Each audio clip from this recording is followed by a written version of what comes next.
Mr. Torp, what's the recommendation of probation? Your Honor, the probation does think that Mrs. Poole is amenable to community control. Her positive drug test at Dakota this month. Wait, hold on, Sir Clerk. Why do you keep shaking your head, Miss Poole? Because I'm clean. No, you are not clean. Sir, I'm doing the programs. I'm meeting with Officer my Conroy, counselor. your position is she's not even close to being clean, right? That's my position. When I tested her this morning, her sample was bright green, which is a sign to us that she was possibly using something to alter the test or flush her system. Where we're at, Ms. Poole, the recommendation of Officer Torok's pretty good recommendation to send you to residential treatment. That seems like the way to go, but I'm not going to do that. I'm going to send you to prison. Please don't. I am, because you will, if you don't acknowledge that you are not before the court as Ms. Poole, right? Yes, sir. Represented by Mr. Madden. We have Mr. Harrison, the prosecutor's office, Officer Wilson from Community Corrections. We're here today for a pretrial, but it's my understanding Ms. Poole is going to be entering a plea of guilty. One count of weapons under disability with a forfeiture specification and to an aggravated possession of drugs. Is that accurately stated? Yes, Your Honor. Yes, Your Honor. We've had some discussions about your case, Ms. Poole, and quite frankly, this doesn't happen very often. It happens every once in a while where I have a case where I don't really know what to do. You present a problem for me in that you've tested positive while you were on pretrial. You denied that you were going to test positive, and it does not seem like when you were evaluated, you were being completely honest about your usage. You were initially screened for, let's see, back in, when was it? We had you assessed by Modern Psych and Genesis program. They recommended PHP with supportive housing and medication management, which you weren't really interested in. The position of the folks back in the annex that are supervising you seems to be that you don't really tell the truth when you are confronted with things, and I don't really know what to do about that. I know that you're not supposed to be using drugs while you're on supervision, and you are. Not supposed to have any firearms around, and I'm not going to have a debate about whether a working firearm is or is not, or whatever was on the table during the home visit. I'm not going to have that discussion because here's what I'm going to do. If you enter a plea of guilty to this charge, I'm going to release you today back on electronically monitored supervision. We had you evaluated for to coach. They're recommending intensive outpatient treatment. I'm going to go along with that. You're going to get engaged in that. We're going to come back here in about 8 weeks for sentencing. Hopefully, everything is going to go fine. Officer Wilson or someone dressed like him is going to go out to your house. They're going to confirm that there is nothing that is even firearm related in the house in which you are going to be residing. Okay. And you're going to test negative on all of your tests. And if all of those things happen, the next time we come back for the sentencing, I'm probably going to put you into my community control program and try to manage this case in the community. If you can't do that, then you're looking at probably a 4 to 6 month stint in a place like Monday, if it's drug or alcohol usage, and if there's any firearm nonsense, you're probably going to the pen. So that's sort of where I'm at in the case. Mr. Madden probably explained most of that to you, maybe not in as colorful of terms. What are the facts? Your Honor, if this matter had proceeded to trial, the state would show beyond a reasonable doubt, in addition to all allegations in the indictment as to count 1, specification to count 1, as well as count 4, that on or about July 11th of 2025, Franklin, Warren County, Ohio, the defendant, Rachel Poole, possessed a concealed and loaded firearm in a motor vehicle with a prior felony conviction involving drugs of abuse. She also was found in possession of methamphetamine, which was lab confirmed at 1.53 grams. This was all after a traffic stop. Anything on those facts, Mr. Madden? No, Your Honor. Ms. Poole, did you hear those facts? I did. Do you admit they are true? Yes. Do you understand the right you're giving up by entering a plea? Yes. What's your plea? Guilty. Based upon the plea of guilty, I'm going to find you guilty. I think that you have made a knowing, voluntary, and intelligent choice here today, only after you had been fully advised of your constitutional rights, which you waived and rejected here in open court. We are not going to go into the matter of the sentence today. I'm going to order a level 2 pre-sentence investigation. Also, I'm going to order an evaluation for a community-based corrections facility because I'm not necessarily optimistic about how this case is going to go. We're going to come back here in about 8 weeks for sentencing. Officer Wilson, I think my position in this is pretty clear. If they need time to scrub the house of any of these sorts of things, give them that time. Okay. But when we go out there, I don't care if it's a bullet, a tiny little piece of a gun, anything that is firearm related means that she will return with you from the house. Other than that, we'll get you back on drug testing, and we'll see everybody back here for the pre-sentence. Anything else? No, Your Honor, thank you. All right, Thank you. that's all. Thank you, sir.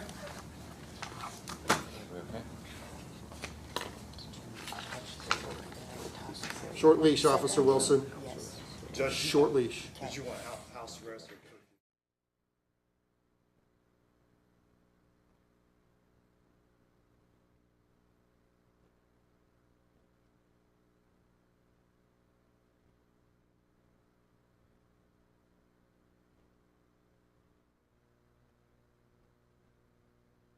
At the 6-minute mark, the judge's warning becomes crystal clear. This is a final chance to comply with supervision. In U.S. courts, violating release conditions can trigger tougher consequences. Will she turn it around? Yes, sir. Represented by Mr. Madden, and we have Mr. Harrison, the prosecutor's office, Officer Tork from probation. We're here today for sentencing. Has everybody had the opportunity to review the PSI? Yes, Your Honor. Yes, sir. Any reason not to go forward with sentence today? No, Your Honor. We have 41 days of jail time credit, no restitutions. That sound right to everybody? That is correct. All right, Mr. Harris, on behalf of the state. Your Honor, the defendant, as we discussed in chambers, continues to test positive. It appears she needs a higher level of care. We are requesting, through DeCoach, that she be placed in residential treatment. We also will request $250 in laboratory fees. That would be to the Franklin Police Department. There's also a weapon involved. We would ask that be forfeited and destroyed. Officer Tork, what's the recommendation of probation? Your Honor, the probation does think that Mrs. Poole is amenable to community control. Her positive drug test at DeCoach earlier this month. Wait, hold on, Officer Tork. Why do you keep shaking your head, Miss Poole? Because I'm clean. No, you are I not swear- clean. Sir, I'm doing the programs. I'm meeting with my counselor. I am. I don't know what's going on. I don't know if it's the medicine I've been taking for my seizures. I don't know what it is. But I swear to you, on everything I love, I'm not doing anything.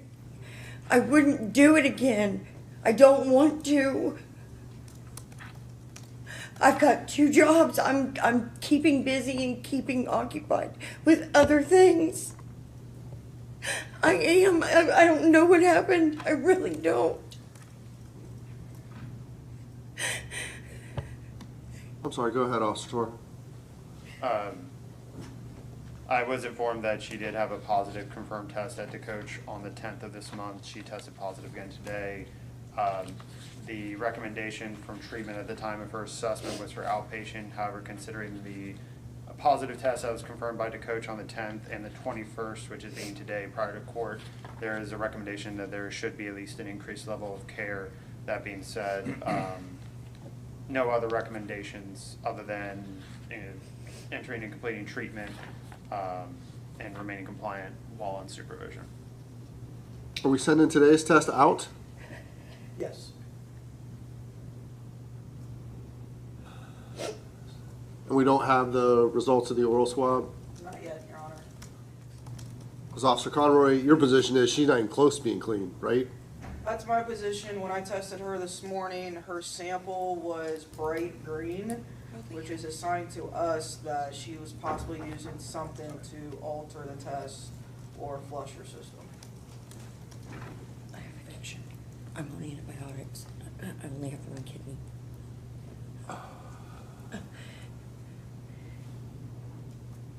I've passed every other drug test. I honestly don't understand what's going on. That's where we're at, Mrs. Poole. The recommendation of Officer Tork's pretty good recommendation to send you to residential treatment. That seems like the way to go. but I'm not gonna do that. I'm gonna send you to prison. Please don't. I am, because you will, if you don't acknowledge that you are not clean, then there's nothing I can do. But I am gonna wait until we get confirmed positive tests. I wanna know 100%. So I'm gonna take Ms. Poole into custody today. Please We're gonna don't. reset this for sentencing in a couple of weeks when we have the results. Please don't, sir. Please. Please, I swear. Not doing anything today, Ms. Poole, but we're gonna know when we get those oral, we'll get the oral swab back from last week, and we'll get the drug test, we'll send one out from today. Then we'll know if you are clean or if you are I'm not going anywhere. not being honest. So, Mr. Madden, we're gonna continue this out a couple of weeks and get a sentencing date with Ms. Idle. I'll do that, thank you. All right, that's all. Email me as soon as we get results.